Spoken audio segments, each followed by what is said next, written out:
গুনাহগার বানায়া হাসরের ময়দানে আমারে তুমি দাঁড় করেও না।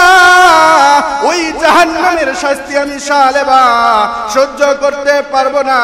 আল্লাহ তুমি আমারে মাফ করে দাও। সালেবা যখন আল্লাহর কাছে এইভাবে মাফ চায়, এইভাবে যখন মাফ চায়, আল্লাহ পাক জিবরাইল রে নবীর কাছে পাঠায়া দিছে। নবীর কাছে পাঠায়া আল্লাহ পাক জিবরাইল রে বলছে, জিবরাইল যাও যাও যাও, নবীর কাছে গিয়া জিজ্ঞাসা করো দুনিয়াতে যত মাখলুক আছে সব মাখলুকের মালিক কে। জিবরাইল আয়েশা আল্লাহর নবীকে ডাক দিয়া বলে, ইয়া রাসূলুল্লাহ, ইয়া হাবিবাল্লাহ, আল্লাহ জানতে চাইছে দুনিয়াতে যতগুলা মাখলুক আছে সবগুলা মাখলুকের মালিক কে। কথা বলেন কে? সব কিছু বানাইছেন কে? আসমান বানাইছেন কে? জমিন বানাইছেন কে? সব কিছু বানাইছেন আমার আল্লাহ। যখন এই কথাটা আল্লাহর নবীর কাছে বলছে, আল্লাহর নবী বলে সব কিছুর মালিক হলেন আমার আল্লাহ। আর জিবরাইল সাথে সাথে বলেন, নবী আপনি কেন সালেবারে আপনার দরবার থেকে ফিরাইয়া দিছেন? ও নবী শুইনা নেন, সালেবা আল্লাহর কাছে এমন কান্দা কানছি, আমার আল্লাহ সালেবার কান্দায় খুশি হইয়া আমার আল্লাহ সালেবার জীবনের যতগুলো গুনাহ আছে সবগুলো গুনাহগুলোকে এই মুহূর্ত থেকেই মাফ করে দিছে। সুবহান। কিন্তু আল্লাহ বলেন, আমার কোন গুনাহগার বান্দা যেই গুনাহগারের গুনাহ এত পরিমাণ হইছে, পাহাড় সমতুল্য গুনাহ হইছে, সমুদ্রের ফেনা গুনা যাবে? সমুদ্রের ফেনা গুনে গুনে শেষ করা যাবে? গুনে গুনে শেষ করা যাবে না। সমুদ্রের ফেনা সমতুল্যও যদি গুনাহ হয় বা তার থেকেও যদি বেশি আপনার আমার গুনাহ হয়, কিন্তু খালেস দিলে যদি গুনাহের উপর অনুতপ্ত হইয়া আপনি আর আমি যদি মালিকের কাছে মাফ চাইতে পারি, আল্লাহ বলেন এই যে তুমি মাফ চাইলা অনুতপ্ত হইয়া, আর তোমার গাল বেয়ে বেয়ে চোখের কোনা ভিজে ভিজে গাল বেয়ে বেয়ে জমিনে পানি করার আগেই আমি মালিক তোকে মাফ করে দিলাম। তাহলে তওবা কিভাবে করলে আল্লাহ আপনাকে আমাকে মাফ করবে সেটা জানার দরকার আছে নাকি নাই? সাহাবায়ে কেরাম রাদিয়াল্লাহু তাআলা আনহুম আজমাইন কোনো গুনাহ হয়ে গেলে, কোনো অন্যায় হয়ে গেলে আল্লাহর কাছে সাথে সাথে মাফ চাইছেন। এখান থেকে আপনার আমার জন্য শিক্ষা হলো, গুনাহ হইলে সাথে সাথে আল্লাহর কাছে মাফ চাওয়া। কারণ কখন মৃত্যু এসে যায়, মৃত্যু আমার নাকের ডগায় আছে, কখন মৃত্যু এসে যায় এটা কেউ বলতে পারে না। মৃত্যু এসে যায়। দুনিয়াতে আসার সিরিয়াল আছে কিন্তু যাওয়ার কোনো সিরিয়াল নাই। দাদা আগে আসবে, তারপর বাবা আসবে, তারপর সন্তান আসবে, তারপর নাতিপুতি আসবে, এটাই সিরিয়াল। কিন্তু এমনও দেখা যায় মৃত্যুর আগে কোনো মানুষ দাদা বেঁচে আছে, নাতি মারা গেছে, বাবা বেঁচে আছে, সন্তান দুনিয়া থেকে বিদায় হয়ে গেছে। এরকম হয় কি হয় না? এই জন্য মৃত্যুর কোনো কিনাই গ্যারান্টি নাই। আপনাকে আমাকে তওবা করতে হবে, তওবা আপনাকে আমাকে করতে হবে, তওবার কোনো বিকল্প নাই। আল্লাহ পাক গুনাহ করার হাইসিয়ত দিয়েই আপনাকে আমাকে বানাইছেন, যেহেতু আল্লাহ পাক দেখতে চান আমার কোন বান্দাটা সব থেকে সুন্দর আমল করে। আল্লাহ বেশি আমলের কথা বলে নাই, কোথাও বলে নাই বেশি আমল করো, কোথাও বলে নাই।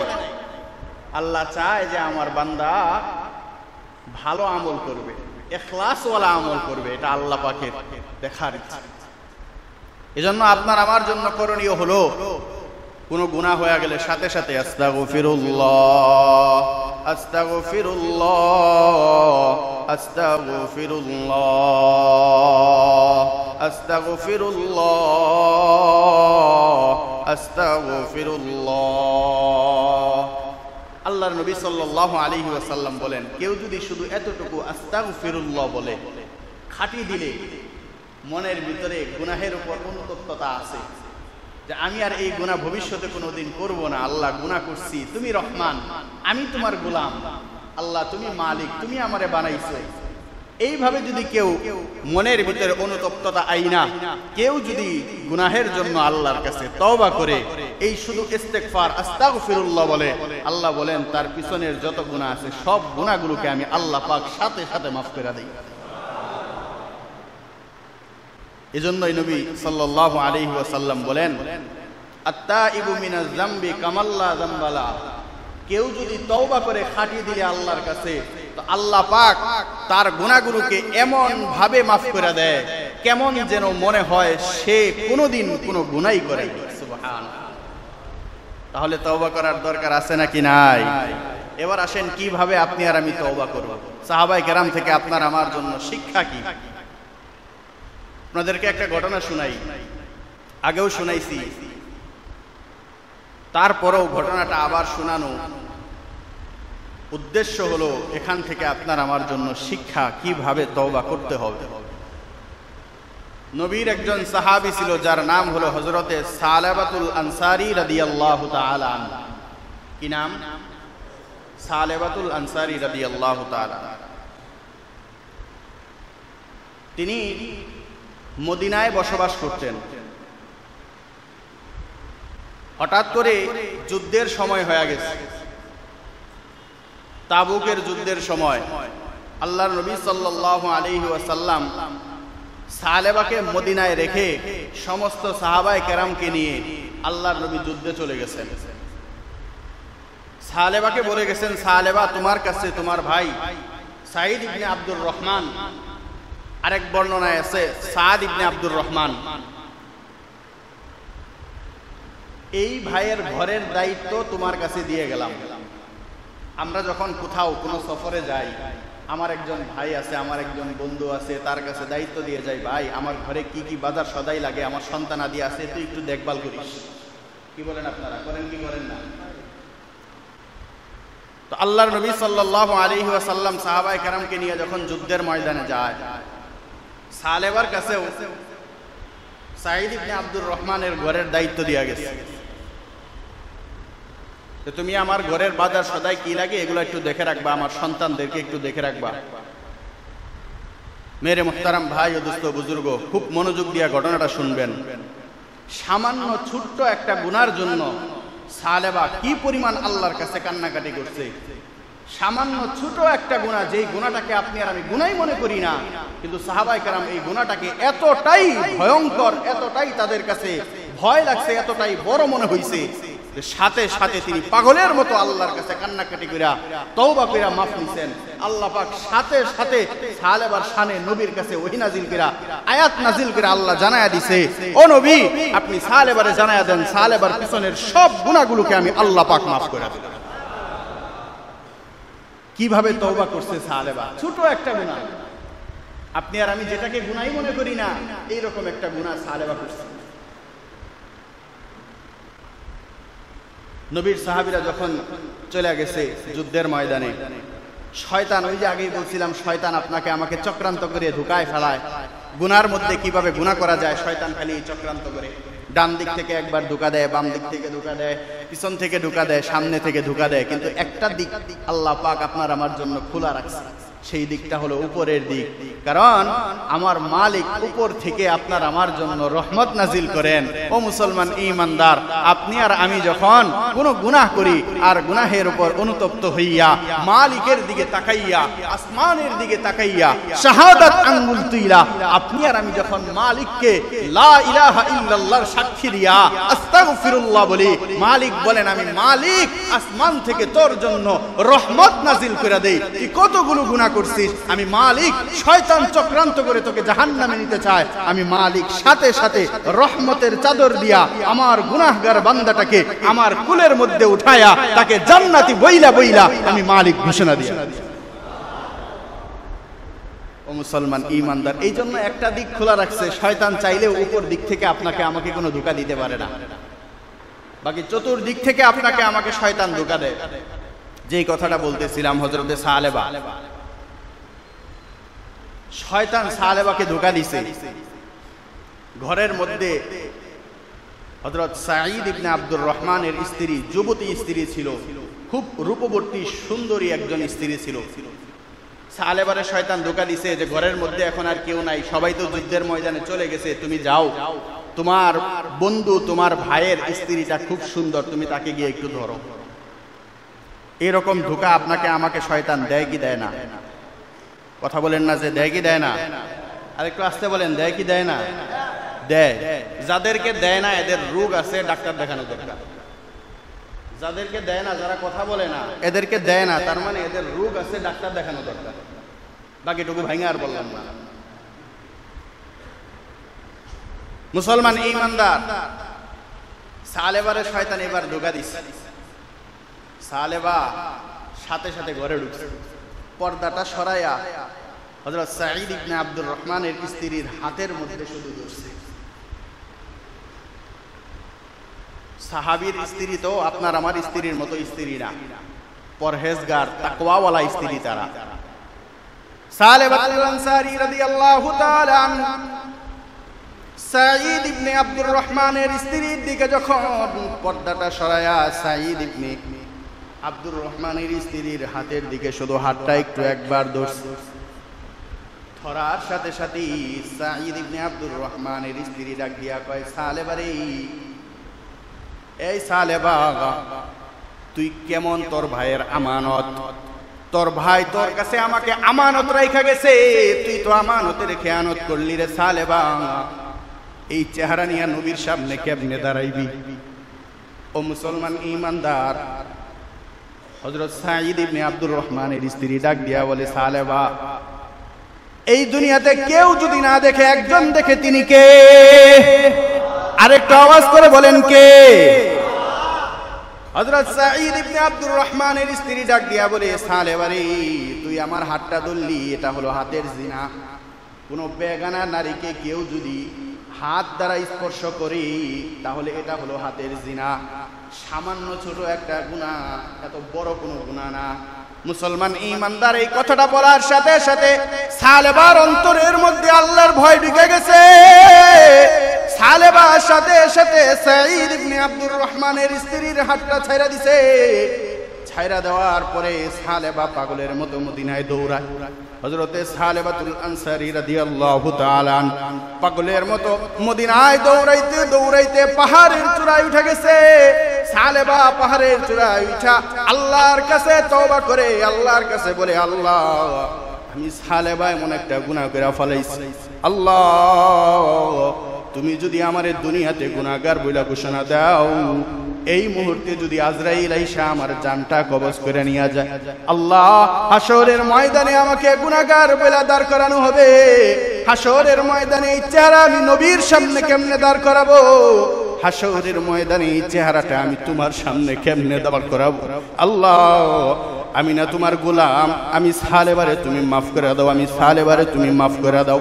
হযরতে সালেবাতুল আনসারী রাদিয়াল্লাহু তাআলা আনহু আল্লাহর কাছে এই পাহাড়ের চূড়ায় উইঠা উইঠা খাটিয়ে দিলে তওবা করা শুরু করে দিছে। গুনাহটা করে নাই, শুধু হাতটা ধরছে, কোনো গুনাহ করে নাই, শুধু হাতটা ধরছে।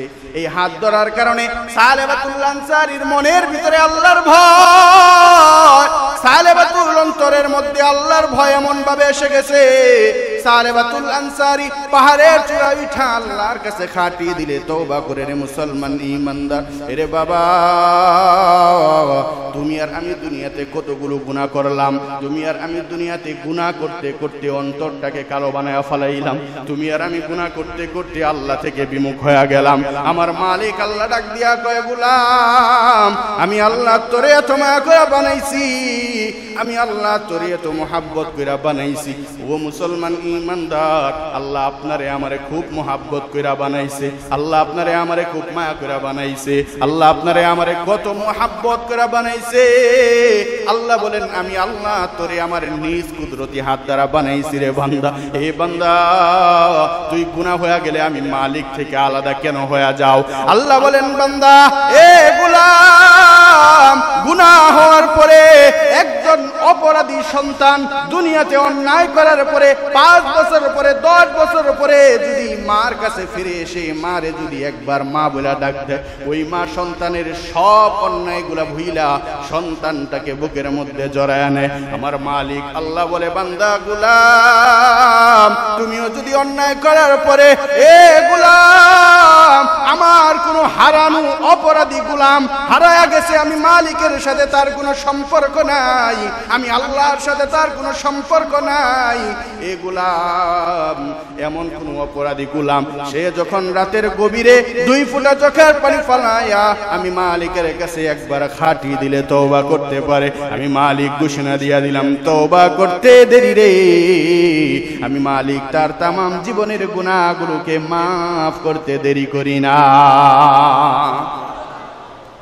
সালেবাতুল আনসারী রাদিয়াল্লাহু তাআলা আনহু পাহাড়ের চূড়ায় উঠে আল্লাহর কাছে ক্ষমা চায়।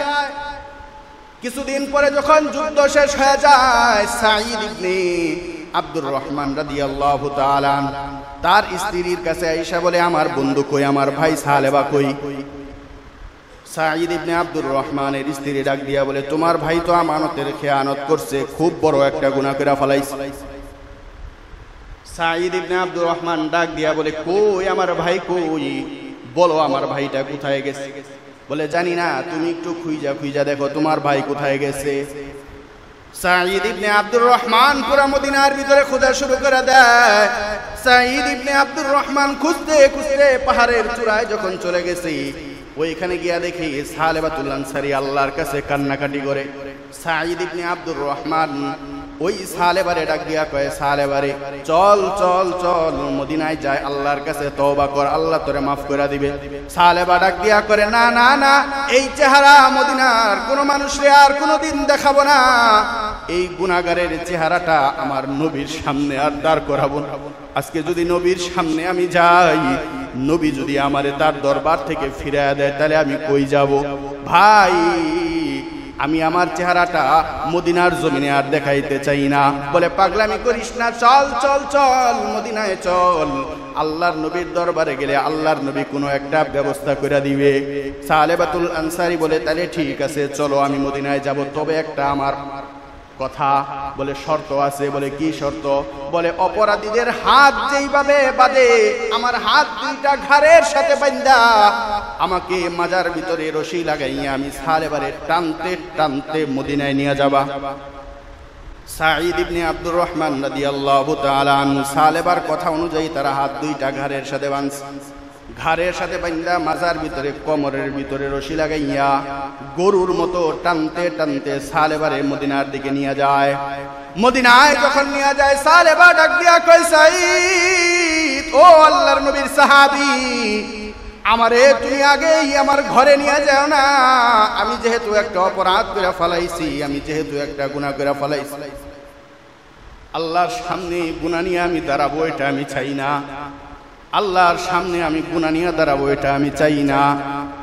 এই সাঈদ, আমার একটু আমার ভাই আবু বকরের কাছে নিয়ে যাও, আবু বকরের কাছে জানতে চাই, শুনতে চাই কোন রাস্তা আছে নাকি আল্লাহ আমারে মাফ করার জন্য।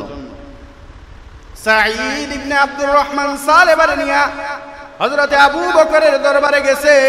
আবু বকরের কাছে গিয়া বলে, আবু বকর, এমন একটা গুনাহ করে ফেলাইছি, আল্লাহ কি আমারে মাফ করবো কিনা? আবু বকর ডাক দিয়া কয়, এটা আল্লাহর ব্যাপার, আল্লাহ মাফ করবো কি করবো না এটা আল্লাহর ব্যাপার। এই সালেবা, তুমি কেন আমার বাড়িতে আসছো? বের হয়ে যাও।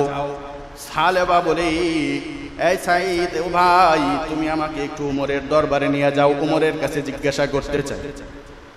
উমরের দরবারে গেছি, উমরও বলে, আমার বাড়িতে কেন আসছো? গুনাহ মাফ করা না করা এটা আল্লাহর ব্যাপার, আমার বাড়ি থেকে বের হয়ে যাও। সালেবা তার বাড়ি থেকে বের হয়ে বলে, আলীর দরবারে নিয়ে যাও, আলীর কাছে জানতে চাই আল্লাহ আমার মতো নাফরমানকে মাফ করবো কি করব না। আলীর কাছে বলার পর হযরতে আলী বলে, গুনাহ মাফ করবে কি করবে না এটা আল্লাহর ব্যাপার, তুমি আমার বাড়িতে কেন আসছো? বের হয়ে যাও। আলীর বাড়ি থেকে বের হয়ে গেছি।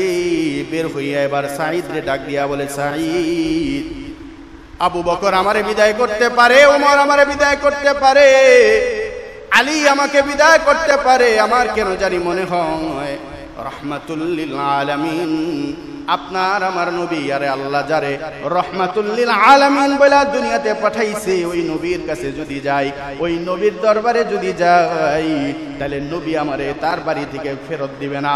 নবীর কাছে নিয়ে চল, নবীর কাছে জানতে চাই আল্লাহ আমি সালেবারে মাফ করবো কি করব না। সাঈদ ইবনে আব্দুর রহমান সালেবারে নিয়ে নবীর দরবারে রওনা। নবীর দরবারে গিয়ে ডাক দিয়ে বলে, ইয়া রাসূলুল্লাহ, ইয়া হাবিব হাজির। ওগো আল্লাহর নবী, আমি জানতে চাই আল্লাহ আমি সালেবার গুনাহ মাফ করব কি করব না? রহমাতুল লিল আলামিন ডাক দিয়া বলে, সালেবা রে, কেন তুই আমানতের খেয়ানত করলি? কেন এমন একটা গুনাহ করলি? আল্লাহ তোরে মাফ করব কি করব না এটা আল্লাহ তাআলার ফয়সালা, এটা আল্লাহ তাআলার ফয়সালা। সালেবা, আমার বাড়ি থেকে বের হয়ে যা, আমার বাড়ি থেকে বের হয়ে যা। তোর মতো নাফরমান গুনাহগারের উম্মত আমি নবীর দরকার নাই। এই কথাটা বলার পর সালেবা নবীর ঘর থেকে বের হয়ে আসছে। বের হইয়া সাইদ ডাক দিয়া বলে, সাইদ ছেড়ে দে, বুঝা হয়ে গেছে। আসমানের নিচে জমিনের উপরে আমার চাইতে বড় নাফরমান আল্লাহর জমিনে আর কেউ নাই।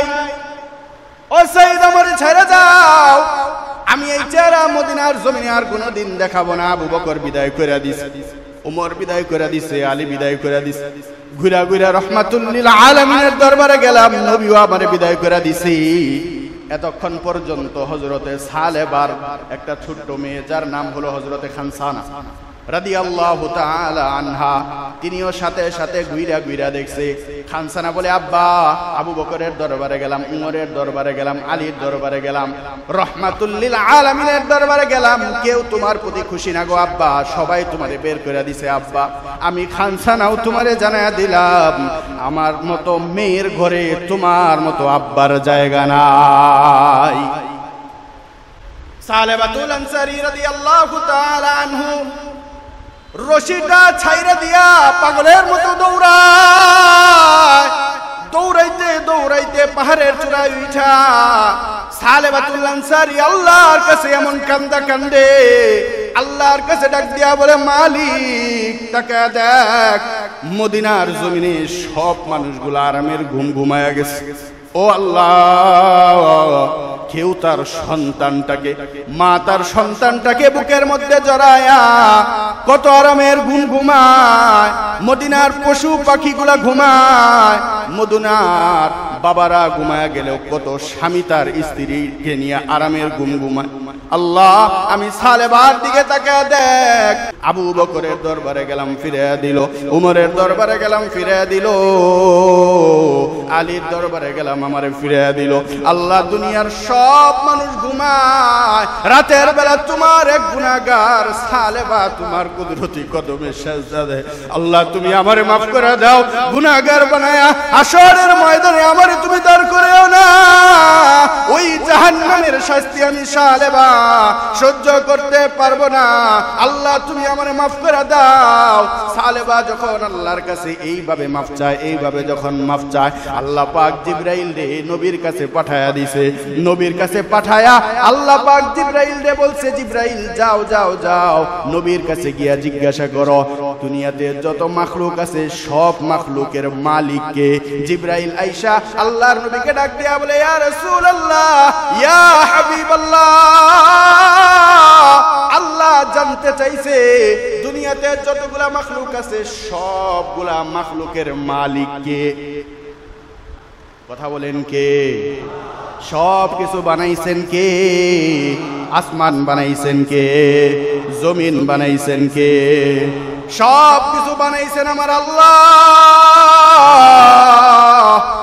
যখন এই কথাটা আল্লাহর নবীর কাছে বলছে, আল্লাহর নবী বলে, সব কিছুর মালিক হলেন আমার আল্লাহ। আর জিবরাইল সাথে সাথে বলেন, নবী আপনি কেন সালেবারে আপনার দরবার থেকে ফিরাইয়া দিছেন? ও নবী শুনা নেন, শুনা নেন। সালেবা আল্লাহর কাছে এমন কান্দা কানছি, আমার আল্লাহ সালেবার কান্দায় খুশি হইয়া আমার আল্লাহ সালেবার জীবনের যতগুলো গুনাহ আছে সবগুলো গুনাহগুলোকে এই মুহূর্ত থেকেই মাফ করে দিছে। সুবহান।